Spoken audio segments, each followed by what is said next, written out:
साथ हुज़ैफा साहब आपकी तवज्जो में एक और चीज जानिब भी करवाना चाहूंगा, वो ये है कि सिंध तास मुआहदे के बाद हम अपने पानी के लिए तो बड़ा परेशान हुए, लेकिन जो हसन अब्बास वाटर एक्सपर्ट हैं जो बड़े वायरल चलते हैं आजकल, वो ये कहते हैं कि हमें इस बात पे ही परेशान होना चाहिए कि भारत ने 4 गटर की लाइनें हमारे पाकिस्तान के पानी में खोली हुई हैं, लेकिन उसके ऊपर पाकिस्तान कुछ नहीं कर पाया है। ये इन दो चीजों के ऊपर मैं आपसे जवाब चाहता हूँ हुज़ैफा साहब। जी बहुत शुक्रिया जी, चूंकि मुझसे सवाल आपने किया था या आप जैसे बाकी भी भाई दोस्त जितने भी एंकर हजरात हैं वो कर रहे हैं कि पाकिस्तान सफारती महाज पर क्या कर रहा है, तो मैंने उसका जवाब दिया था। ठीक सर। दूसरा उन्होंने कहा जी वो कहते तो ज़्यादा बेहतर होता। अब अगर उनके पास मालूमात की कमी है या उन्हें नहीं पता, तो चीन के वजारत खारजा ने आपके प्रोग्राम शुरू होने से कुछ घंटे कबल अपना सरकारी बयान जारी किया है। जो चीन के वज़ीर खारजा की हमारे वज़ीर खारजा डिप्टी प्राइम मिनिस्टर डिस्कशन है, उसका उन्होंने पूरा निचोड़ उसके अंदर किया है और उसमें उन्होंने कहा है कि हम पाकिस्तान के साथ खड़े हैं।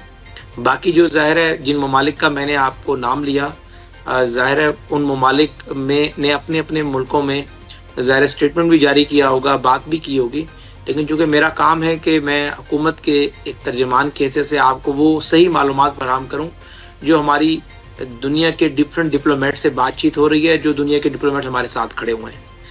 तीसरी बात ये कि मेरे भाई फैसल चौधरी साहब कह रहे थे कि जी जो कुछ हमने 2019 में किया था पुलवामा के बाद और ये किया, जी आपने बहुत मेहनत की थी और उसके बाद 370 क्लॉज उन्होंने ख़त्म की और जो कश्मीर की एक डिस्प्यूटेड हैसियत थी कि Kashmir is a disputed territory between India and Pakistan, और उन्होंने कश्मीर को अपना एक हिस्सा बना लिया और आपने उसके जवाब में हर जुम्मे जो है पूरी कौम को आधा घंटा खड़ा करने पर लगा दिया।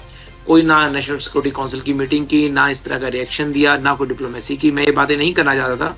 आपके एक मौजूद गेस्ट ने बड़ी प्यारी बातें की कि इस कौमी एकजहती की ज़रूरत थी, हम एक कौम की तरह बिहेव करें, ना कि हम एक पार्टी नून पीपल्स पार्टी तहरीक इंसाफ और इसमें लग जाएं।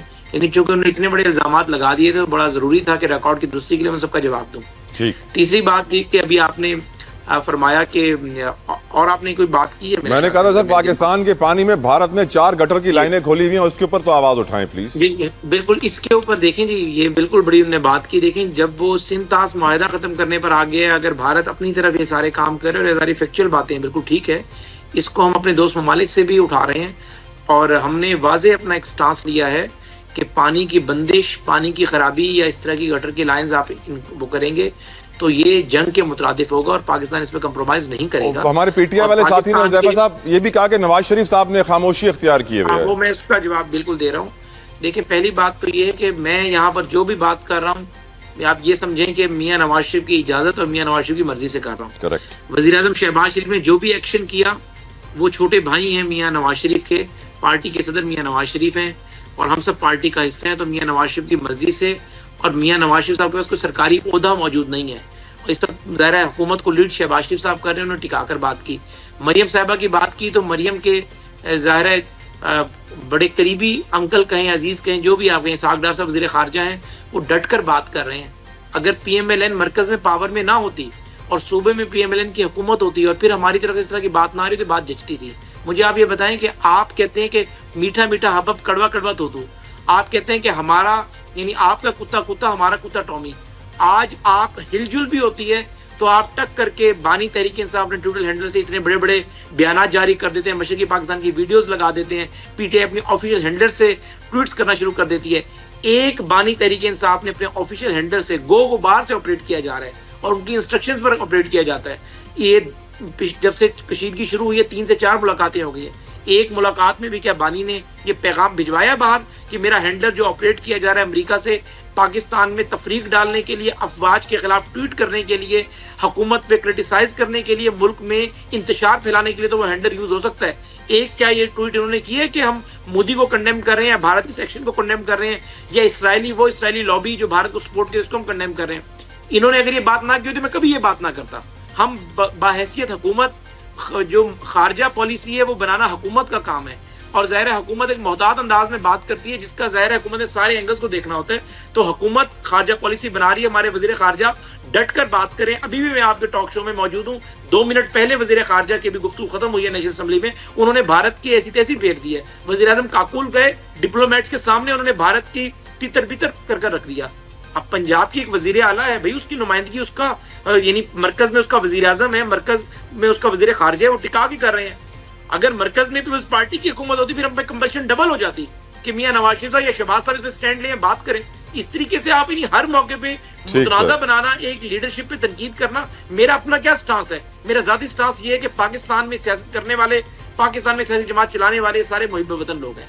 राय का इख्तलाफ हो सकता है, किसी के आप हुबुल वतनी पे शक नहीं कर सकते, लेकिन जब आप इस तरह की बात करते हैं फिर आप मजबूर कर देते हैं ये बताने पर कि कौन किसका एजेंट है, किसके दौर में कश्मीर गया, किसने अमेरिका में बैठ के डील की, किसने पूरे अपने अरसे के दौरान 2019 से लेकर 2022 तक एक फोरम के ऊपर भी जाकर बात नहीं की, कौन इंतजार करता रहा कि मोदी मुझे खत लिख ले, मोदी मुझे कॉल कर ले। ये सब बातें मुनासिब नहीं थी करना, लेकिन आपने मुझे मजबूर किया है। रिकॉर्ड की दुरुस्ती के लिए अगर मैं बातें ना करता तो ज़रा फोरम जो है मेरे लिए अधूरा रह जाता। बिल्कुल ठीक सर, बिल्कुल ठीक। अली राशिद, आज हमारे DGISPR ने अपनी प्रेस कॉन्फ्रेंस में कौम को बताया कि जो इम्प्रोवाइज्ड एक्सप्लोसिव डिवाइस जो बम होता है वो ड्रोन के साथ चिपका के किस तरीके से पाकिस्तान का बॉर्डर क्रॉस करके एक सर्टेन लोकेशन तक पहुंचाया जाता है, उस पर काम करने की जरूरत है और हम कर रहे हैं। देखिए, हम कोई भी चीज़ ऐसी क्लेम नहीं करते जो हम साबित नहीं कर सकते। हम इनफैक्ट क्लेम ही नहीं करते, हम उनका जासूस पकड़ते हैं बलूचिस्तान में, कुलभूषण यादव,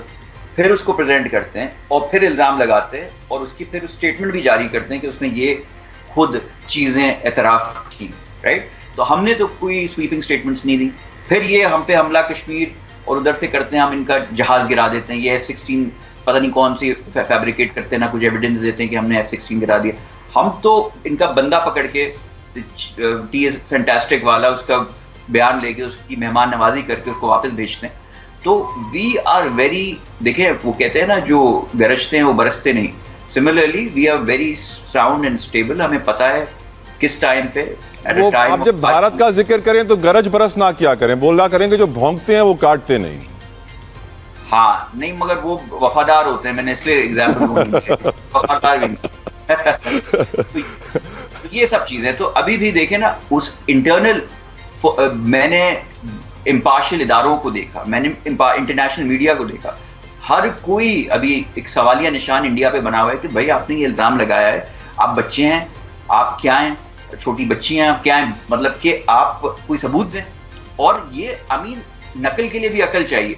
अगर आपको किसी को फॉल्सली एक्यूज भी करना है तो आप थोड़ा वेट करते, थोड़ा एक्टिंग करते, थोड़ा दिखाते कि भाई एक दिन गुजर गया, फिर हमने अभी ये सबूत मिले और ये हमें ये साबित किया।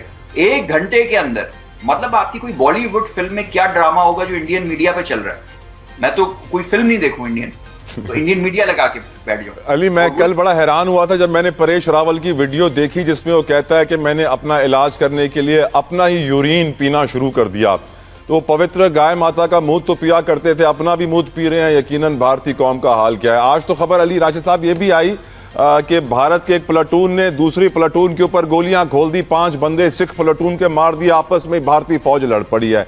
तो इस बात में तो कोई शक नहीं है कि भारत इंतहाई कमजोर है, लेकिन यस, पाकिस्तान को इंटरनेशनल एस्टैब्लिशमेंट और इंटरनेशनल पावर के सामने अपना केस बेहतर तरीके से मजीद मौसर करने के लिए शवाहिद और इर्रिफ्यूटेबल एविडेंस के साथ लड़ना होगा और भारत का मकरू चेहरा मजीद बेनकाब दुनिया के सामने करना होगा। Ali, I have to take a break के बाद मुझे आपसे कैनाल्स का इशू डिस्कस, यकीनन एक पॉजिटिव डेवलपमेंट है, बहुत अच्छी खबर है। मुश्तरका मफादात काउंसिल का एक बड़ा फैसला है जिसके बाद सिंध में जश्न का समा है और सिंध वाले बड़े खुश हैं। तफसीलन बात होगी इस ब्रेक के बाद। Stay with us.